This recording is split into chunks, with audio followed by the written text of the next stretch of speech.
Hello friends, welcome to Divya Rudra coaching. एक बार फिर नई वीडियो के साथ जो हमारा महा अभ्यास चल रहा है UP TET, C TET, super TET, D triple S V, KBS, जितने भी टीचिंग रिलेटिव एग्जाम हैं हम उसकी सीरीज स्टार्ट कर दी है। हमने कल परसों 2 क्लास हमारी हो गई हैं, आज ये 3rd क्लास है। ठीक है, चलिए बिना देरी किए हुए नई क्लास स्टार्ट करते हैं। तो हमारा अगला क्वेश्चन है, पहला क्वेश्चन है इस सीरीज का, अपसारी चिंतन का संबंध सृजनात्मकता से है। ये किसने कहा? ठीक है, क्रिएटिविटी। क्रिएटिविटी से कौन संबंध है? गिलफोर्ड। किसने कहा है? गिलफोर्ड ने। गिलफोर्ड ने कहा है कि अपसारी चिंतन का संबंध किससे है? क्रिएटिविटी से है, सृजनात्मकता से। ठीक है, अपसारी चिंतन का मतलब होता है कि नई नई खोजें करना, ठीक है, नया डेवलपमेंट करना, नए विचार आने, वो हमारा होता है अपसारी चिंतन। ठीक है, तो ये किसने कहा है? गिलफोर्ड ने। और सृजनात्मकता का जनक किसे कहा जाता है? टॉरेंस को। ठीक है, हमारा नेक्स्ट क्वेश्चन है, निम्नलिखित में से कौन सा सृजनात्मकता का तत्व नहीं है? ठीक, फ्लुएंसी, फ्लेक्सिबल, ओरिजिनलिटी या कन्वर्जेंट थिंकिंग, कौन सा है बताइए दोस्तों? तो इसका आंसर है हमारा अपसारी चिंतन।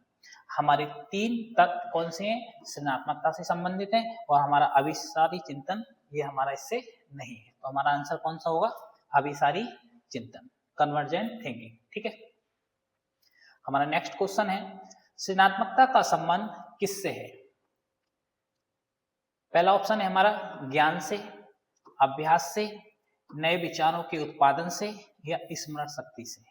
ठीक है, तो हमने कहा था कि क्रिएटिविटी का जो संबंध है वो नए नए विचारों से है, नए नए उत्पादों से है। ठीक है, तो हमारा आंसर होगा नए विचारों के उत्पादन से सृजनात्मकता का संबंध है। ठीक है, नेक्स्ट क्वेश्चन है हमारा, उत्तर प्रदेश में प्रथम मनोविज्ञान शाला कहाँ स्थापित की गई? पहला ऑप्शन है हमारा लखनऊ, दूसरा है मुरादाबाद, तीसरा है कोलकाता, चौथा है इलाहाबाद। ठीक है, हाँ सही पकड़े, इलाहाबाद। ठीक है, उत्तर प्रदेश में प्रथम मनोविज्ञान शाला कहाँ पर थी? इलाहाबाद में। ठीक है, अगर भारत में हम देखते हैं कि प्रथम मनोविज्ञान शाला कहाँ पर थी, तो वो थी कोलकाता में। ठीक है, नेक्स्ट क्वेश्चन है हमारा, पावलोव कहाँ के निवासी थे? पावलोव कहाँ के निवासी थे? तो हमारा पहला ऑप्शन है अमेरिका, जर्मनी, रूस या हॉलैंड। ठीक, पावलोव कहाँ के थे? रूस के। ठीक है, अमेरिका के कौन थे? स्किनर थे। ठीक, जर्मनी के कोहलर और रूस के हमारे पावलोव। बहुत इंपॉर्टेंट है, याद रखेंगे। ठीक है, कि पावलोव कहाँ के निवासी थे? रूस के निवासी थे, जिन्होंने सिद्धांत दिया था शास्त्रीय अनुबंधन का सिद्धांत। कौन सा दिया था? शास्त्रीय अनुबंधन का सिद्धांत। ठीक है, किस पर दिया था इन्होंने? कुत्ते पर दिया था। ठीक, याद रखेंगे। तो इसका आंसर हो गया हमारा रूस। हमारा नेक्स्ट क्वेश्चन है, बालक अमूर्त चिंतन प्रारंभ कर देता है। बालक अमूर्त चिंतन प्रारंभ कर देता है शिशुअवस्था में, बाल्यावस्था में, किशोरावस्था में या इनमें से कोई नहीं। ठीक है, तो इसका आंसर क्या होगा? किशोरावस्था में। बच्चा अमूर्त विचार अपने विकसित करना शुरू कर देता है किसमें? एडोलसेंस में, किशोरावस्था में। ठीक है, शेष अवस्था हमारी 0 से 5, जन्म से 5 या 6 वर्ष तक होती है। ठीक है, बाल्यावस्था हमारी 6 से 12 वर्ष और किशोर अवस्था हमारी 12 से 18 वर्ष।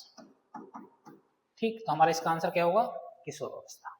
ठीक है, हमारा नेक्स्ट क्वेश्चन है, किशोरावस्था में मानसिक स्वास्थ्य के लिए क्या आवश्यक है? ठीक, पहला ऑप्शन है हमारा संतुलित आहार। ठीक है, दूसरा है हमारा नियमित व्यायाम, तीसरा है उचित नींद या चौथा है ये सभी। ठीक है, तो इसका आंसर क्या होगा?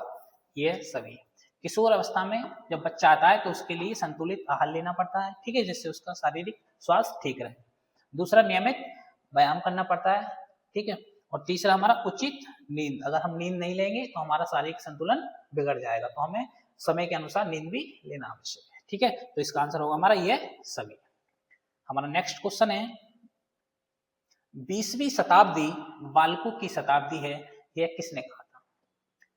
Skinner, Crow and Crow, Guilford या हिलगार्ड। ठीक है, 20वीं शताब्दी बालकों की शताब्दी है, किसने कहा था? क्रो ने कहा था। ठीक है, हम कैसे याद रखेंगे इसे कि 20, अगर हम ट्रिक से अगर इसे देखें कि 20 बार क्या उड़ा था? कौवा उड़ा था। 20 बार कौवा उड़ा था। क्रो से याद रखेंगे कौवा। ठीक है, तो इससे हमें याद रहेगा, बहुत इंपॉर्टेंट है। न जाने कितनी बार कितने एग्जाम में कितने तरीके से पूछा गया है। ठीक है, इसे याद रखना कि 20वीं शताब्दी बालकों की शताब्दी है, किसने कहा था? क्रो ने। ठीक है, नेक्स्ट क्वेश्चन है हमारा, अधिगम उत्तरोत्तर सामंजस्य प्रक्रिया है, किसने कहा? स्किनर, क्रो, गिलफोर्ड या हिलगार्ड। दोस्तों इस क्वेश्चन का आंसर आप कमेंट बॉक्स में दोगे। ठीक है, तो दोस्तों अगर वीडियो अच्छी लगी हो तो हमारी दिव्य रुद्रा कोचिंग चैनल को सब्सक्राइब कीजिए, लाइक कीजिए, शेयर कीजिए। और आपको जिस टॉपिक पर CDP में, चाइल्ड डेवलपमेंट साइकोलॉजी में, अगर आपको वीडियो चाहिए तो आप हमें कमेंट में बताइए कि इस टॉपिक पर वीडियो लाइए, आपको वही टॉपिक पर आपको वीडियो प्रोवाइड की जाएगी। थैंक्स दोस्तों।